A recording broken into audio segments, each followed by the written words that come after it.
You're listening to IOE Insights, the UCL Institute of Education podcast at University College London.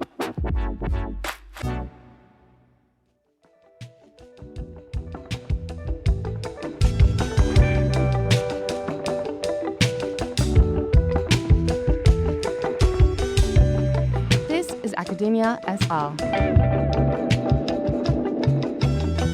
the podcast for anyone and everyone figuring out life in academia. This is Academia EL, the podcast for early career academics. I am Zeinab El Khateeb. I'm a lecturer in teacher education at the IOE UCL Faculty of Education and Society.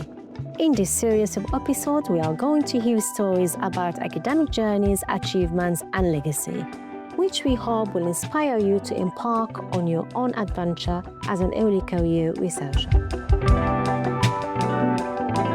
Today, I am delighted to welcome Professor Lynn Ang to the studio here with us. She is a professor of early childhood education and the IOE Pro-Director and Vice Dean Research. Her role involves leadership of the IOE's overall research strategy and all research-related areas of her research, and her research interests including the interdisciplinary field of early childhood education and international development. Lynn, welcome to the podcast and thank you for joining us today. First, it would be very helpful if you could provide the audience with an overview of your academic journey and progression to the present day. Thank you very much. I'm really pleased to be here and to share with you my experiences and my academic journey. So I've been an academic and a researcher for over 25 years now. So I've had a very long career and a very illustrious career as a researcher and academic. But I had a kind of non-traditional start to academia because I started my career as a preschool teacher. I was trained as a kindergarten teacher, as a primary school teacher, and I was working in the classroom, which I was very pleased about, and I really enjoyed my time with the young children. And I suppose my academic journey started when I decided to do a master's. And I did my master's at the University of Lancaster. This is going back many years now, so that was in the 1990s. And I decided that I really wanted to learn more about research. That was something that really interested me. So I did a master's in literary studies, actually, in University of Lancaster. And then I was very fortunate that I managed to obtain and was awarded a scholarship to do a doctorate at the University of Stirling in Scotland. So I actually lived in Scotland for many years, about 7 years or over 7 years, and really enjoyed my time there. And I was very fortunate because I didn't think I was going to get a scholarship then. And it was one of those scholarships that was very generous and supportive, where I was able to embark on my PhD studies and had some stipend to cover my fees. But also I was given a teaching fellowship at the same time. So that gave me a really good start, I think, in academia, where I was able to do my doctorate as well as learn about teaching and working in higher education. So I feel very fortunate to have had that opportunity. So I did 4 years of my PhD at the University of Stirling, where I very much enjoyed myself. And that was really how my academic journey started, where I was able to learn from many other academics what it was like teaching in higher education. I taught across the levels, including access programs, and that means courses to help students and candidates before they even get into undergraduate programs. So I taught from access programs to undergraduate and also to master's programs. So that really gave me a really good insight into what it means to be an academic. Of course, and I guess when you work with the children, as they say, if you can teach 3 years old, you can teach any age group. Okay, wonderful. The next question leading to what you've just talked about, which professional accomplishment or initiative do you consider the most significant to date? I suppose the most significant, I have to say, is obtaining my doctorate. as everyone knows, even embarking on a doctorate, it requires full-time commitment. It is a, highly demanding journey to do doctoral studies, but it's also very rewarding and fulfilling. And I can absolutely say I've been through the whole ups and downs of a doctoral journey. It was not easy, as I'm sure everyone who has embarked on a doctoral journey will know. It takes a lot of commitment, perseverance, but also confidence, and really a lot of time and personal commitment to do a doctoral study. And once you embark on it, of course, you wouldn't want to then stop. You want to keep going and make sure that you complete it. So I would say that is one of my most significant achievements, but also the most, I think, transformative, because once I obtained my doctorate, I felt like a whole new world has opened for me. I was able to do more interesting research. I was able to apply for jobs and work in academia. And I had a whole network of peers and colleagues that I could work with and collaborate with. So I think getting that doctoral journey from the time I decided to, yes, to embark on my doctoral studies and then to complete it, that was, I think, my most significant achievement. So I would highly recommend anyone who's interested in academia and research to just be very brave and to embark on that doctoral journey, because it's not just the degree that you obtain, it is the confidence that you then have in knowing that you have earned a degree of really highly specialized work, and be a specialist in what you are researching in. So that has really been a pivotal moment in my career. Wonderful. This is really inspiring, even for me as well. I'm a staff member and I'm also a doctoral student. I have two hats at the IOE. I completely agree with you, Len. It is a journey that pulls you in. You've got to continue this journey, isn't it, till you get there. It needs a lot of time and it needs a lot of effort and commitment above all. Thank you so much. It's really insightful for myself and also other doctoral students at the IOE. Was there any individual who inspired your intellectual development? And if so, did your research focus align with their interests?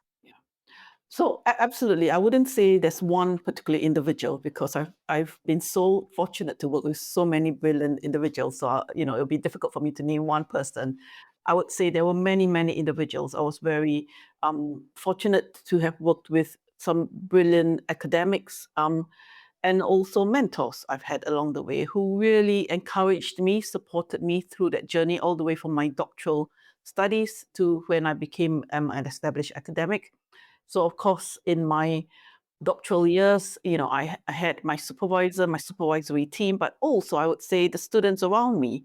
I remember at the University of Stirling, we had a whole group of students, the cohort of around 5 or 6 of us, who all from different disciplines, I should say, and all from different backgrounds, who came together and did our doctoral studies together, and we really encouraged each other. So I took my motivation, inspiration from my friends around me who were on that similar journey, and we encouraged each other to make sure that we all completed um, our doctoral studies.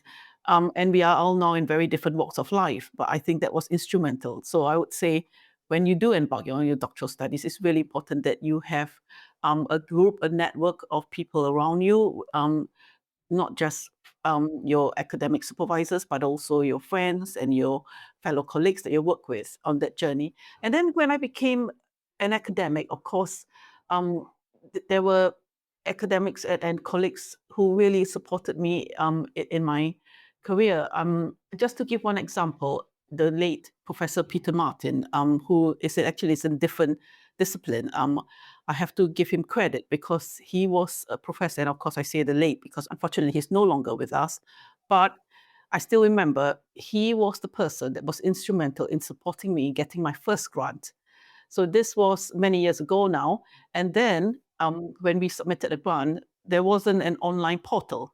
We still had to do it via a mail postage, and I wanted to go for my first British Academy grant.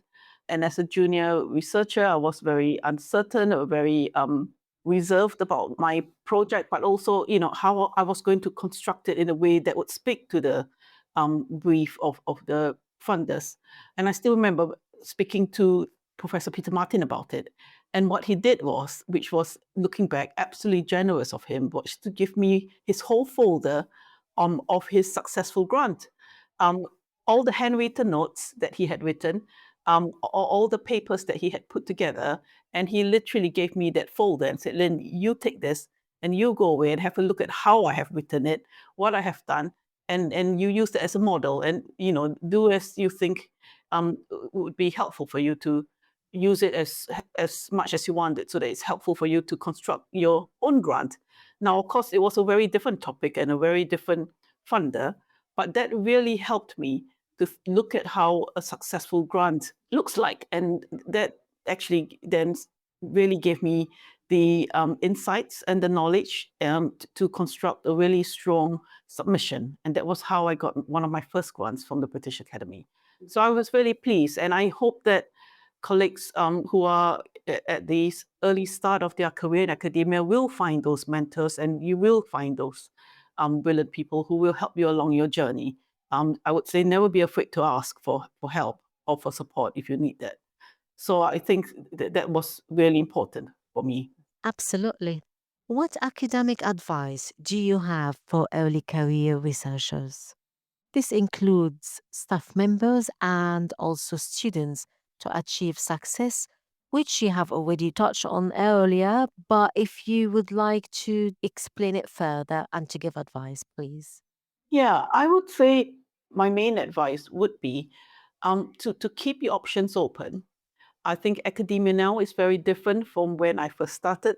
I would say I was perhaps fairly focused in knowing that once I obtained my doctoral degree, I would go into academia, and I would then become a lecturer and a senior lecturer and so on and so forth. Um, and I'm very pleased that I've done that. But now I think in the current landscape, there are many, many different roles out there for students who are embarking on this research journey. You could work with an NGO, you could work in the international field, you could work in the policy arena, you could also work in research institutes and research organizations, not just at in a university or higher education. So I would say keep your options open, talk to people from different sectors, and I think that's really important, not just in higher education and in the university, but in different sectors, to think about what options you have and what different roles out there. I think it's very important to think about diverse research careers when you obtain the doctorate, or even when you're doing your master's. There are options out there that you could use your degree and really apply the knowledge that you have learned to different careers, not necessarily in academia. But of course, if you are focused on an academic career, then I would advise, yes, absolutely, use the networks that you have in the university, meet with different people, talk to not just academics, but also professional services staff, to really get an understanding of what it means to be part of that research administration. What is involved, for instance, in submitting a grant? What is involved in terms of building those networks of collaborators that you would need to support you in putting together your first grant? So I would say, think widely, keep your options open, and just be confident in what you are and what you do. I think that's really important. Yeah, I would also add is that it's also to think about academia and working in higher education as a very rounded career, in the sense that it's not just all about research. And of course, I say this as a vice in research, but also research is just one component of your career in a university. You also have teaching, which I find absolutely rewarding. I would say teaching remains one of my greatest pleasures. So one of the achievements that I'm really pleased about and proud about is being the principal fellow of the Higher Education Academy. And for me, that was really important. And I still remember when I submitted an application for that, not many people understood why I was working so hard to try and gain that qualification or that award, because, they say you are in research and you are very much embedded in leading research. You don't necessarily need this award. But for me, it was about not just being a good researcher, but being a good teacher and being a good academic means being able to translate your ideas and your knowledge, to be able to impart them to different people and to work with students across the level. So across my career, I have worked with students across the levels, as I said previously, from access programs to undergraduate to masters to doctoral students. And that's something I'm very pleased about, and I find it absolutely immensely rewarding, which is why I was so pleased when I was awarded the Principal Fellowship. And so I would say teaching is another important component of an academic's life. I've worked across from 3 to 4 year olds all the way to mature students, and I find that immensely rewarding. And I really hope that students out there will be able to go on and do better and better things and be able to achieve their ambition in whatever they want to do. Excellent. That's really inspiring. Thank you so much for joining today, Lynn. It has been very informative.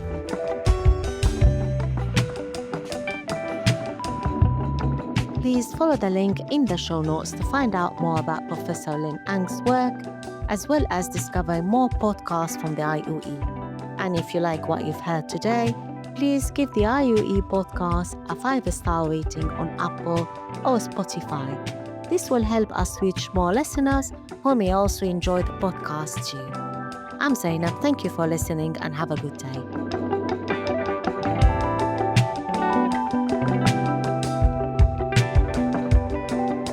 Academia et al. Is brought to you by the IUE's Early Career Network and IUE Marketing and Communications. The podcast is presented by Zeinab El Khateeb. The theme music was composed by Ronnie Shu, editing by Teresa Baker of UCL Educational Media, and Jason Alagan is the executive producer of the IUE podcast.